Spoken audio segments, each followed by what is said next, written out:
Hello and welcome to my channel, SPARX Stenographer. Today I am going to deliver you a shorthand dictation from KAILASH CHANDRA magazine, volume 24 and the transcription number 516. So guys, ready for the dictation? 10 seconds, 5 seconds, start.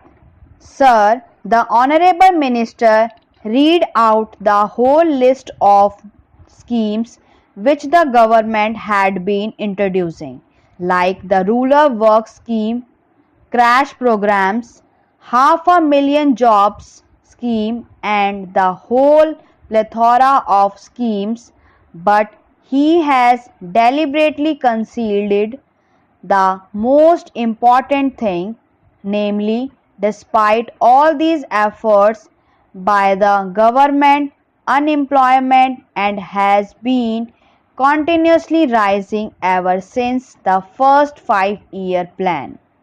If in the beginning of the first 5-year plan, unemployed totaled 33 lakhs, now it is anywhere near 400 lakhs plus 30% of the population who are in a state of disguised unemployment. Unemployment problem is continuously getting aggravated despite all the crash programs, despite all the rural works programs that have been undertaken so far. I am tempted to say this because the Honorable Minister has deliberately used the details of the various schemes of the government only to conceal the main point that the government has utterly failed to solve the problem of unemployment. Whatever they have done has been a drop in the ocean and the unemployment problem continue to be aggravated. You may be putting a few crores of rupees here and there in the name of solving unemployment problem, but in fact, whatever money you have put in the unemployment schemes has been frittered away by private hungry contractors and political workers of the ruling party at the local level. They have been misusing the funds rather than creating assets. I would like the Honorable Minister, for example, to tell the House, out of the total investments you have made for the crash programs, for the rural works programs, how much percentage of the total outlay has been spent on productive assets. Government will not be able to give the figures because, like the figures for unemployment, government refuses to collect figures regarding productive assets. How much of the total outlay for employment schemes has been spent on productive assets, creating employment of a permanent nature? In fact, a large proportion of the money has been spent on investments which create only temporary jobs, and the man days that have been added to the total employment figures are only temporary in nature, even if they are real. Mr. Vice Chairman, Sir, the Honorable Minister said that the proposal of the mover of this bill, namely in case government is unable to provide employment, it is duly bound to pay unemployment allowance, cannot be accepted. The main reason put forward by the Honorable Minister is that Investment should be used in productive schemes and not for giving doles. That was one of his arguments. He said that because of the resource position, the government could not utilize their limited resources for unemployment allowance because the implications would be too large. Large amount of money will be needed for such a scheme.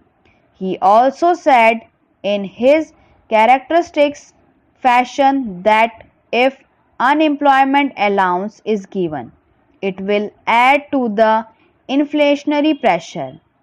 I fail to understand his logic because unemployment allowance can add it to inflationary pressure only in a situation where such resources have been created by deficit financing or in a situation where unemployment allowance is given without commensurate development activity.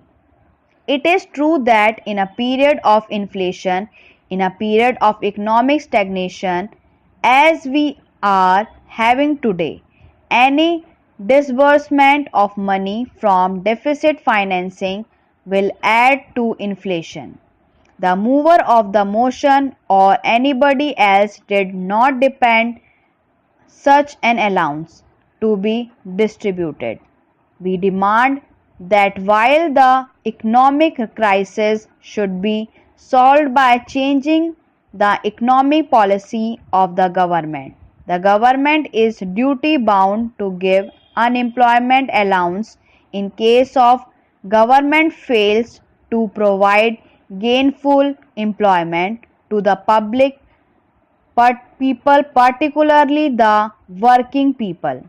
The Honorable Minister spent a lot of time in enumerating the steps that government have taken. For example, the Bhagwati Committee interim report was submitted earlier, an inter-ministerial group report was submitted, and the final report was submitted in May 1993. Then another inter-ministerial group was formed by the Planning Commission. They deliberated and submitted a report after a number of years. Interim reports, final reports, inter-ministerial groups reports, and report galore but no action.